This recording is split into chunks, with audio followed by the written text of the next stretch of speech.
আসসালামু আলাইকুম রহমতুল্লাহি বারকাতু।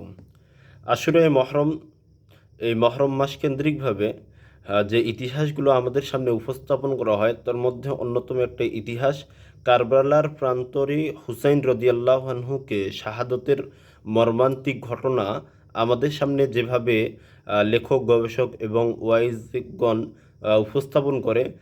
অনেকের বক্তব্যের এটা সারনির্যাস কিংবা অনেকের বক্তব্যের একটা রিফ্লেকশন হলো যে হুসাইন রদিয়াল্লাহু আনহুকে হত্যাকারী মূলত ইয়াজিদ। এভাবে অনেকেই দাবি করে বা অনেক ঐতিহাসিকগণও এভাবে উল্লেখ করেছেন। তো এই ক্ষেত্রে আমাদের বক্তব্য হলো যে আসলে প্রকৃতপক্ষে হুসাইন রদিয়াল্লাহু আনহুর হত্যাকারী কে? এই বিষয়টা ইতিহাসে অনেক ঘোলাটে বা অনেক ধূম্রজাল সৃষ্টি করছে এবং অনেকেরই অজানার যে বিষয়কে প্রশ্নবিদ্ধ করে কিংবা অনেকেই জানার পরও এ বিষয়কে সঠিকভাবে না বুঝার কারণে বা উপলব্ধি কিংবা স্টাডি না করার কারণে অনেকেই ইয়াজিদকে তিরস্কার করে বা লানত করে বা দোষী সাব্যস্ত করে। আসলে সত্য ঘটনা কি কিংবা সত্য বিষয় কি যে হুসাইন রাদিয়াল্লাহু আনহুকে হত্যাকারী কে? এটা সুস্পষ্ট বক্তব্য হলো যে হুসাইন রাদিয়াল্লাহু আনহুকে মূলত ইয়াজিদ হত্যা করেননি কিংবা হত্যা করার আদেশও করেননি বা নির্দেশও দেননি। তাহলে হত্যাকারী কে?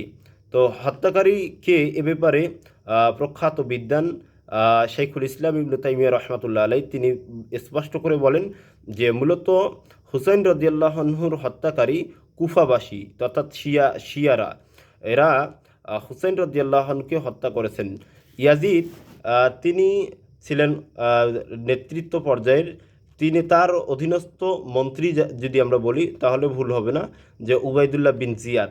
তো যখন হুসাইন রদিয়াল্লাহু আনহু তার কাছে আসছিলেন তখন তিনি তার গভর্নর কিংবা তার মন্ত্রী উবাইদুল্লাহ বিন জিয়াদকে বলেছিলেন এই মর্মে যে যদি হুসাইন রদিয়াল্লাহু আনহুর যে কর্তৃত্ব তথা আনুগত্য এটা যেন তার সীমানা পর্যন্ত না পৌঁছে, বরং তিনি সেটা যেন এটাকে ট্যাকেল দেন, অর্থাৎ বাধা প্রতিবন্ধকতা সৃষ্টি করেন, যাতে করে কোনো ধরনের অরাজকতা বা নৈরাজ্য সৃষ্টি না হয়। এই বিষয়টা শুধুমাত্র তিনি তাকে আদেশ করেছেন বা তাকে এই বিষয়ের ক্ষেত্রে নির্দেশনা দিয়েছেন।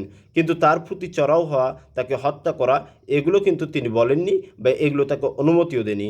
কিন্তু এই জায়গায় এসে উবাইদুল্লাহ বিন জিয়াদ সে এখানে চরমপন্থা অবলম্বন করে। সে হোসেন রদিয়াল্লাহু আনহুকে হত্যা করার জন্য উদ্যত হয়। এটাই হলো বিষয়, সুস্পষ্ট কথা যে হোসেন রদিয়াল্লাহু আনহু তিনি হুসাইন রদিয়াল্লাহু আনহুকে আপনার ইয়াজিদ তিনি হত্যা করার জন্য নির্দেশ দেননি, বা তিনি যখন শুনেছেন যে হুসাইনকে হত্যা করা হয়েছে, তাকে শহীদ করা হয়েছে, তিনি অনেক মনকষ্ট পেয়েছেন এবং তিনি তার জন্য কান্নাকাটি করেছেন এবং তার পরিবারের কাউকে তিনি দাসী হিসেবে গ্রহণ করেননি, বরং তার পরিবারকে, তার অধীনস্থ পরিবারের যারা ছিল সদস্য, তাদেরকে সসম্মানে মদিনায় পৌঁছে দিয়েছেন এবং তিনি মনক্ষুণ্ণ হয়েছেন। তার জন্য 3 দিন পর্যন্ত কান্নাকাটি করেছেন, শোক পালন করেছেন। এটাই হচ্ছে ইতিহাসের একটা বিশুদ্ধ বক্তব্য। সেক্ষেত্রে আমরা এই ক্ষেত্রে বলতে পারি যে হুসেন রদিয়াল্লাহু আনহুর হত্যাকারী মূলত কুফাবাসী তথা শিয়ারা।